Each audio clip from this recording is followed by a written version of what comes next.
Hello everyone, welcome back to my channel. This is a very weird setup. I have you in my dresser, kind of.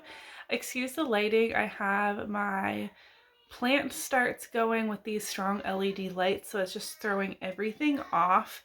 You'll have to excuse that, but I wanted to hop on and film a proper intro, even though we're well into having started the readathon. Before hopping too far into it, if you're new here, hello, my name is Emily. This is MacInnis Mama, where you will find mostly bookish content.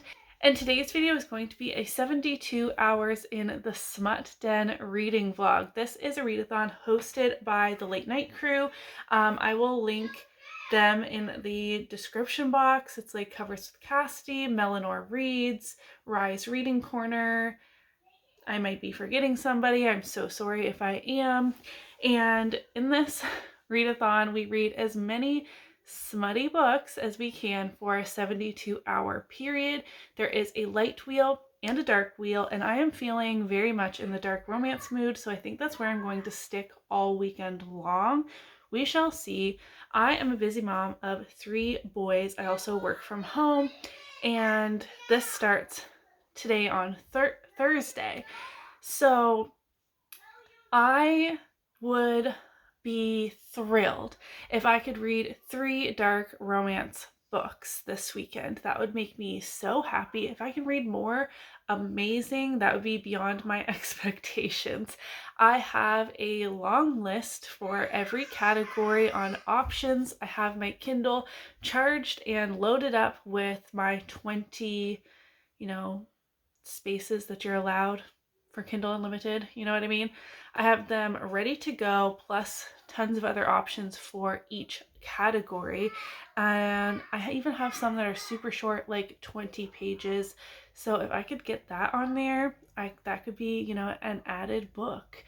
And I'm just really excited. Dark romance is something I want to dive more into. There are certain tropes I want to explore more. The first book I picked up is dark, which it wasn't totally. Like, we dove right into super dark. I'm going to stop rambling because I have a feeling this vlog is going to be very long, and my children are arguing over the TV remote in the living room, so I need to go sort that out.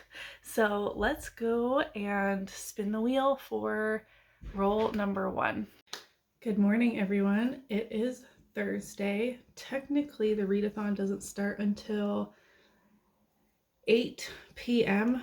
my time, but I have to work from like 8 p.m. until sometimes like 2 a.m. So that's going to be all the reading time for Thursday. And I'm just going to pick my book and get a little bit of a head start. I don't think I'll be able to finish it even today. We will see. Yeah, so I'm rolling early. I'm technically cheating. Don't judge me. Okay, I already rolled. I will put in my screen recording. Now I have my Kindle loaded up with dark romances, hoping I also have like a list somewhere of a lot of options for each of the categories. And I was surprised getting Shirtless Man. I was like, that is like on every cover ever, right? And I only had one already on my Kindle, and I'm already at the like 20 loans out from Kindle Unlimited. Clearly I wasn't very strategic, but that's just what's on my Kindle right now. Only one Shirtless Man on a cover. So my first book for 72 hours in the Smut Den will be King of Flesh and Bone, book 1 in the Pale Court Duet by Liv Zander. This is a dark fantasy romance. I heard Jess from Honest Fiction, right? She read this duet sometime last year, I believe, and said it was super dark. And I had a little peek on Goodreads just now.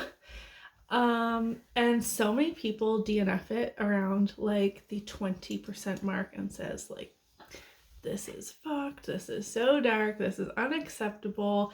And I don't know what it says about me that makes me more excited to read it. Like, I'm spinning the dark wheel because I want some dark books this weekend. So I think this is going to deliver. It opens up with like warning, dear reader, 18 plus, triggers, all the things. So I think that means it's going to count for a dark romance. It also says a dark fantasy romance on the top. The only thing I know about this is that the King of Flesh and Bone, this man on the cover, is awful. And Honest Fiction, I think she said that he doesn't really ever redeem himself or get any more positive qualities to him.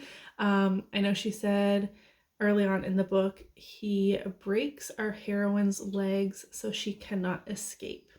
So this is going to be like a captor-captive fantasy romance.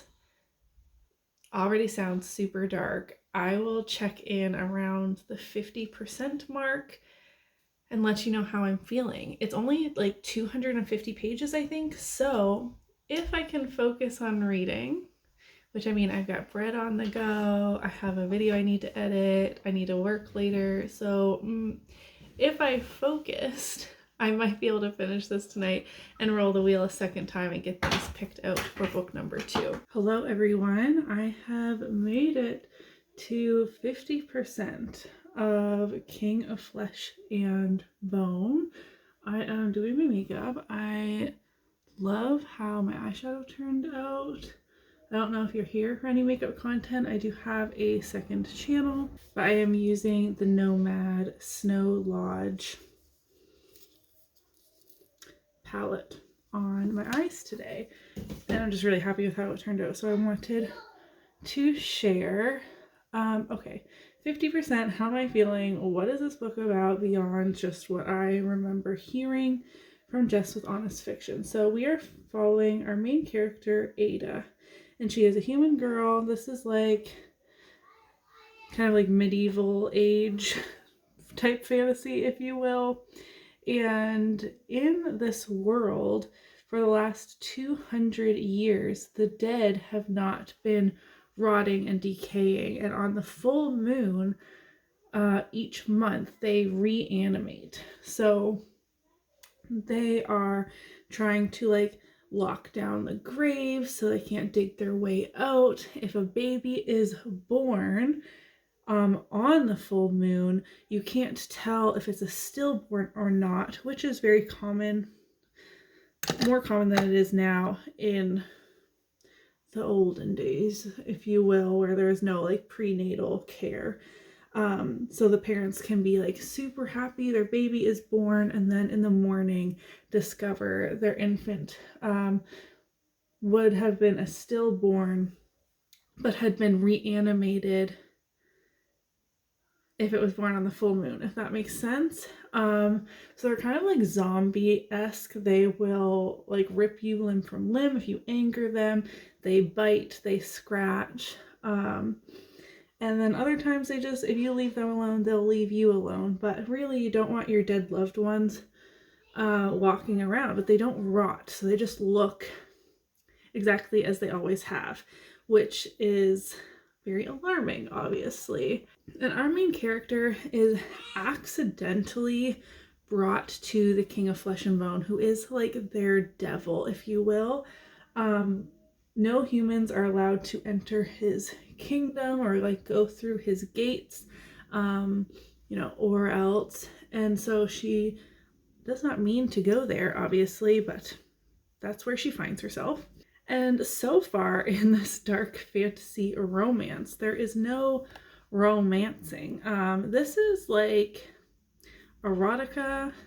It's captor-captive, so it's definitely like mostly non-consensual, so trigger warnings for that. And there's definitely like horror elements to this. Like the corpses, there's a certain scene, I don't want to spoil anything, involving like a young girl and her mother that was literally horrifying. But one of my triggers is children or like things happening, well, to my children specifically, but when I read about things happening to children in books even, I do find that quite triggering. So maybe it was just like horror elements for me and nobody else, but that was hard to read. And yeah, mostly I just wanted to touch on like, where is the romance? The king of flesh and bone has power over flesh and bone, like bodies. So even like while he's like forcing himself on this, our main character, because basically like, well, you were delivered to me, I guess you're mine now. I'm feeling awfully lonely and bored here all by myself in the pale court, so I'm going to keep you and I can do whatever I want to you, which he does all day every day basically. But she has to keep reminding herself like this is not real, because he can manipulate like how her body responds to him. Like if he kisses her neck, at first she's disgusted, and then all of a sudden her heart starts racing and she starts becoming aroused and things like this, but it's him manipulating her body's responses. So I'm not sure like at what point is she going to be okay with this, because I remember from Honest Fiction's review that like he never really redeems himself, and the breaking her legs so she can't escape is more than once. Like once they heal and they need to like go do whatever, he does it again so that she can't escape. It's just so weird. I'm okay, with dark romance, it's one of those things where I'm like, is it weird to be like, I'm enjoying myself? So the reason the corpses aren't rotting is because the king of flesh and bone is refusing to like go through the gates and rot the corpses. That is like his job as, you know, there's this devil person that they have called him, is he is supposed to like ride the lands occasionally and rot the corpses and things like that, and he hasn't been. So we haven't figured, at the 50% mark, we still don't know why, and I'm wondering if like, is that the plot? Because so far it's just been like an erotic non-consensual time, if you know what I mean. So like, I don't know where the romance is, I don't know where the plot is. The world is very interesting.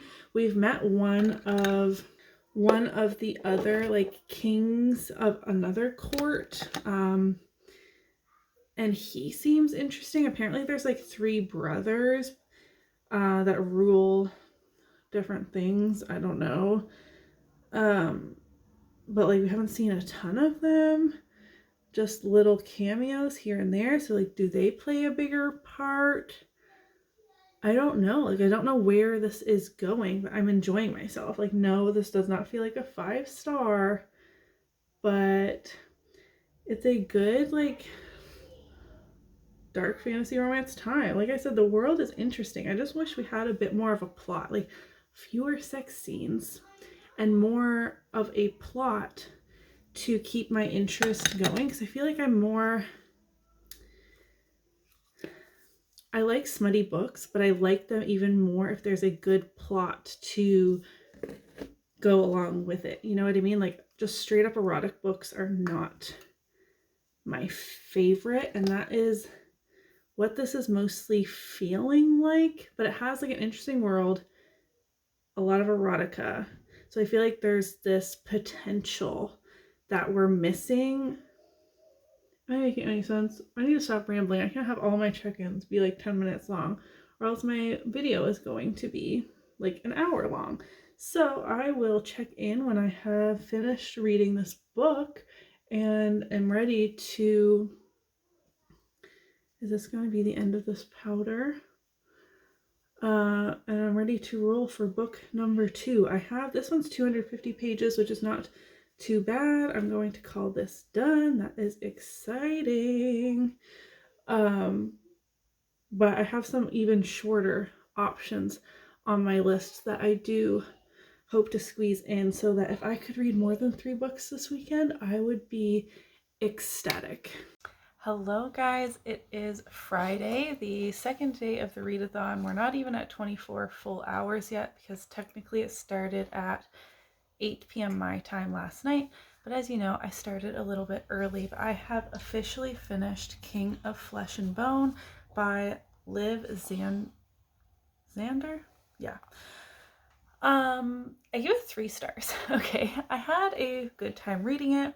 This is dark, as I mentioned, and the middle 50% was like basically entirely smut. Not all of it was super consensual. Yeah, you know, and it was a fun time. I feel weird saying that. Also, I look very pink because I have these set up on my plant thing and my LED lights are kind of pink, so sorry about that. Like at the beginning, I found the world set up very intriguing, and then the ending, the plot was very interesting again from like literally 75% on, but like that 25% to 75% is like all smut. So countless smutty scenes, and it just became a little bit much. This was, honey, 250 pages, which doesn't sound like a long time until you consider that so much of it was just sex scene on sex scene on sex scene, and it just got to be a lot. Yeah. And this is a duet, and this does leave off on a cliffhanger and doesn't wrap really anything up. So I do want to read the second book. It's also like just as long, like 250 pages, I think. But for now, I'm setting this aside. That is book number 1 for Smut Den. I would be so pleased once again if I can keep on this schedule and make it to 3 books.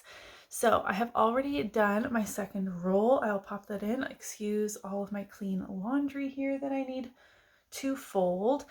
And I got discreet cover. So dark romance with a discreet cover. I feel like I have quite a few options for this.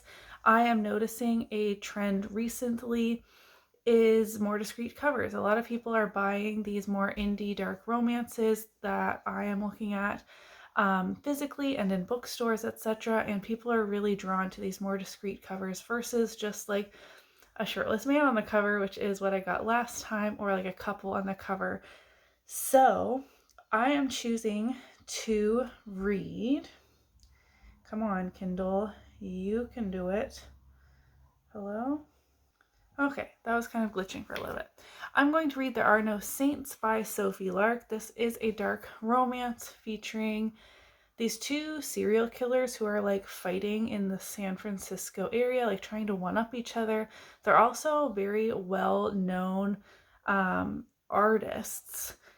So I feel like that's a really weird setup. And what I've heard about this book, first of all, this is the discreet cover for this book. There is a version that has a man and a woman on the cover, and this one is the discreet covers with the snakes. I had this kind of slotted in for white cover or creatures on the cover, but we're going to fit it in here. I've heard people say that, what am I, like, my brain is stuttering. So one of the serial killers like delivers a woman to the other one, like slits her wrists and like presents her to him. I don't know what that's about, but that's what I heard. And how does that turn into a dark romance? I'm not entirely sure. So I really enjoy Sophie Lark. I've read some of the Brutal Birthright series, which I also would like to continue in Smut Den if the wheel allows it. But we're going to go with this one next, which I'm excited for.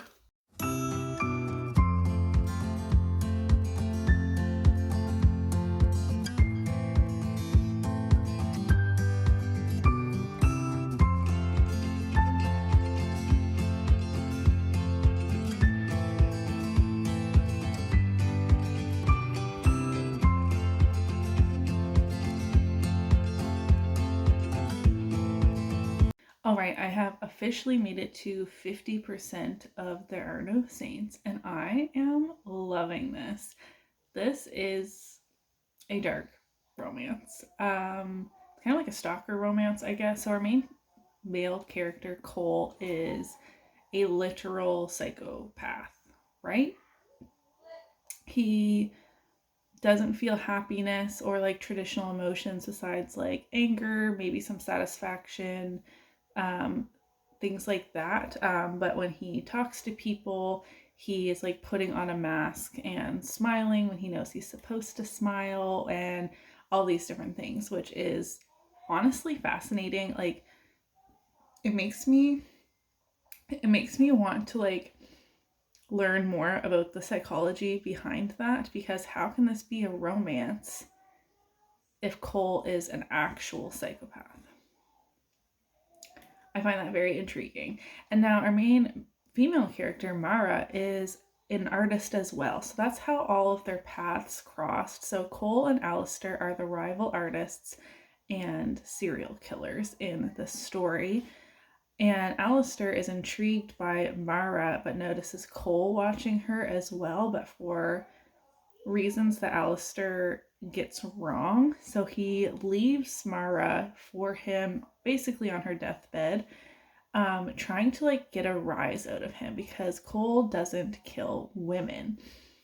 And he's also like never in a proper relationship. Like he never seems infatuated with a woman. He just, does the deed and moves along type of thing because he's a psychopath. And then he becomes more and more intrigued by Mara because she survives, and he starts like stalking her. When I first heard like the very general synopsis of like two serial killers, one's left for him, blah blah blah, I thought it was like going to be a captor captive situation of like one leaving a gift for the other and then he takes it and keeps it sort of thing, Mara being the gift. But that's not how it happened at all, and I find this even more intriguing. Like he is stalking her in an obsessive, controlling kind of way because again, he's a psychopath.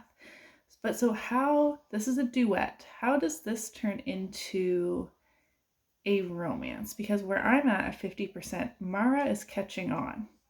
She notices the mask slipping. She notices how his personality is completely different depending on which people he's talking to and like what he thinks that they expect his reactions to be, or that he's like mirroring the gestures and facial expressions of other people. You know what I mean? And I just find this so interesting. And the art aspect I find interesting as well, though I am not an artist and really art doesn't interest me that much in real life.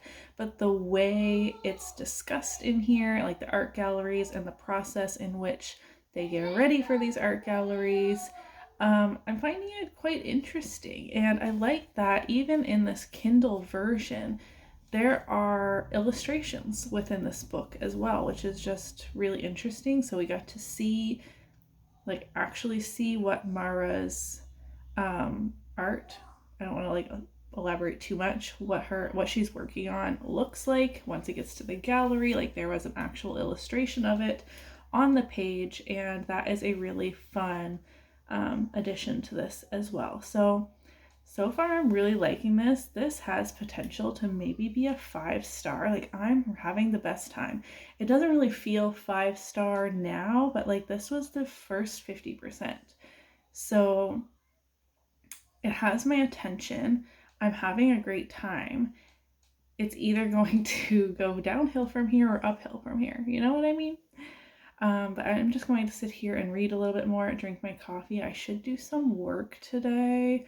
I haven't done any work. I worked until after midnight last night. I have my own business, virtual assistance business, if you didn't know. But I'm tired. I did watch the playpen I need to take down. I watched a friend's baby today, which is a lot of work.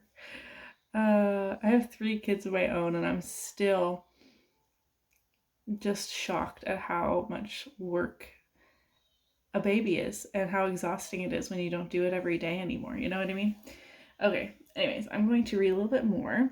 I would love to be able to spin the wheel for a third time this evening. It's Friday night. I don't have anything exciting going on.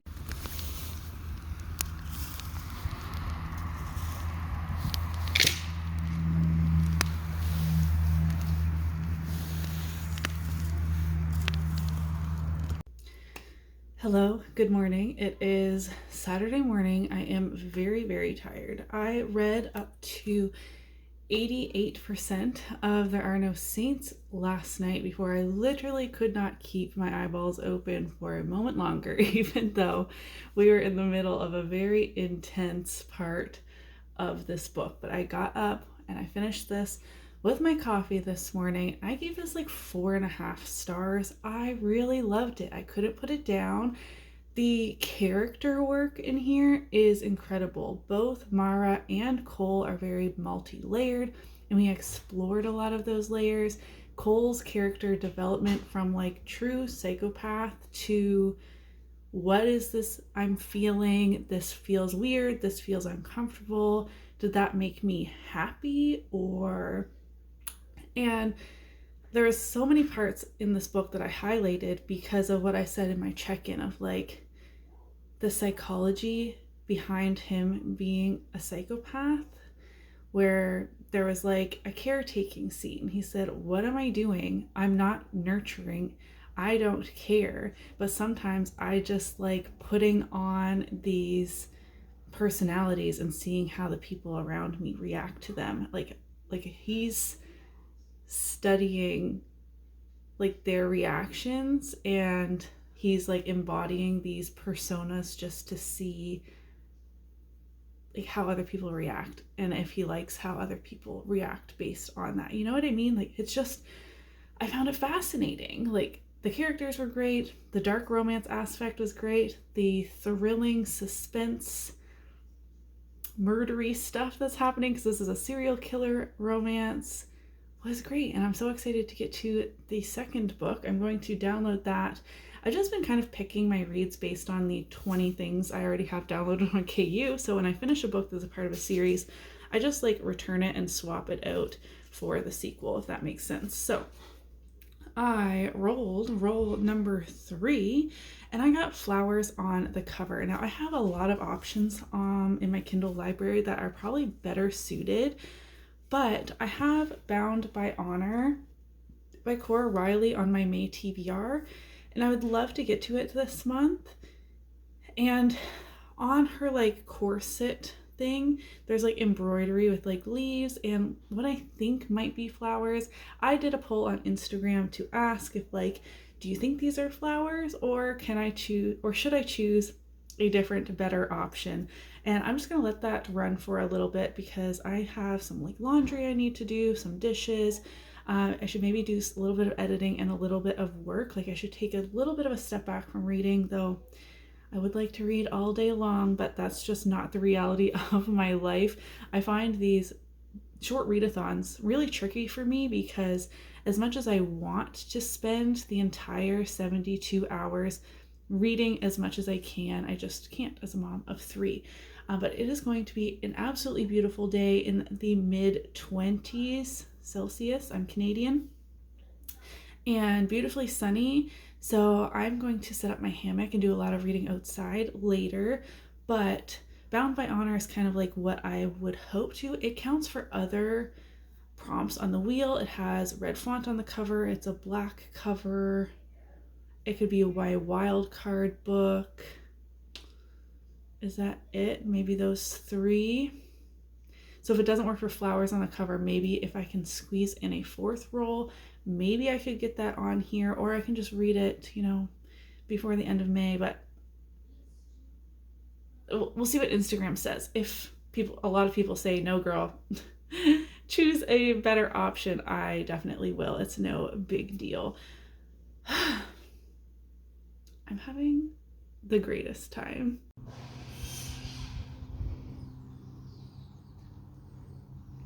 I thought Dad was doing compost. I don't know. I'm hungry. Hello everyone, it is Sunday, the final day for the readathon. I might extend it one more day because I feel like I want to spin the wheel for a fourth time, but we'll see. I do have other books I should be reading, but I'm just having so much fun spinning the wheel and then choosing a book based on the prompt I get as a dress. So I am now 55% into... Is your dress? Yes, that's my dress. Not that. No, mommy's dress. I've read 10 chapters of Bound by Honor, so I'm about 55% of the way through here. This is an arranged marriage mafia romance so it's an arranged marriage to join the Chicago mafia with the New York mob because the Taiwanese and the Russian are making some moves. So they need to kind of like, Chicago and New York need to join forces, and they're doing this through a marriage. It was a little sketch at the beginning because their betrothal happened when Arya was 15 and Luca was 20, but they waited until well after her 18th birthday to actually get married. So there is an age gap, and they didn't really interact at all from the time she was 15 until past 18, besides Luca sending her birthday and Christmas gifts and things like that. So it wasn't like that sketchy, and Luca's actually much more respectable than I thought. I like that he is like both ends of the spectrum, right? Like he is very respectable towards Arya with very certain things, and then there are other things that he is disrespecting her on, and he's also like second in line in the New York mob. So like he is a bad dude. I'm really liking Arya as a main character. She seems to be holding her own, though she is quite naive and very nervous because she left her family in Chicago and is now kind of thrust into the New York scene and had to move in with her new husband and all the things. And she is a very sheltered girl because obviously she could not have any interaction with like other men. She's not ever eaten fast food except for one time she snuck McDonald's. Like all these different things. She has a lot to learn, and yet she is establishing boundaries and connection with Luca the best she can, and their relationship is like, I mean, they're already married, but it almost feels like a slow burn.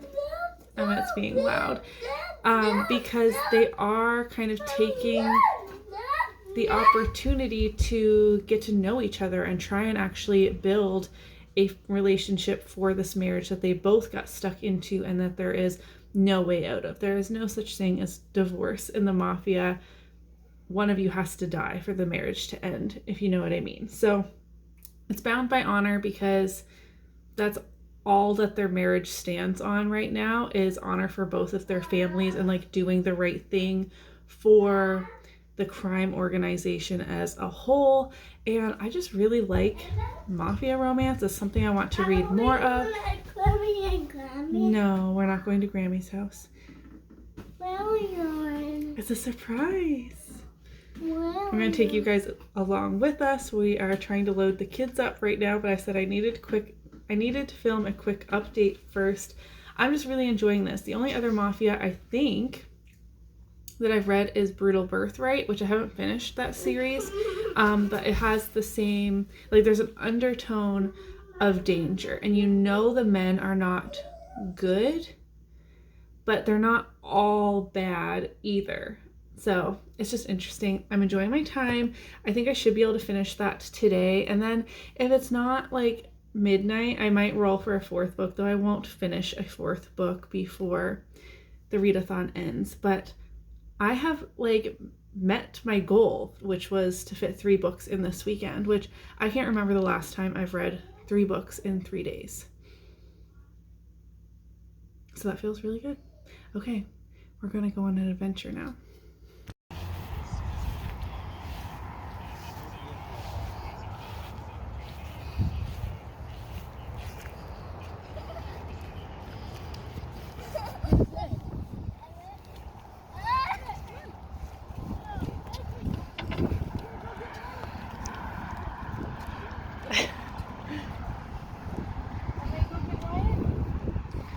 Was that good ice cream? You have ice cream all over your face.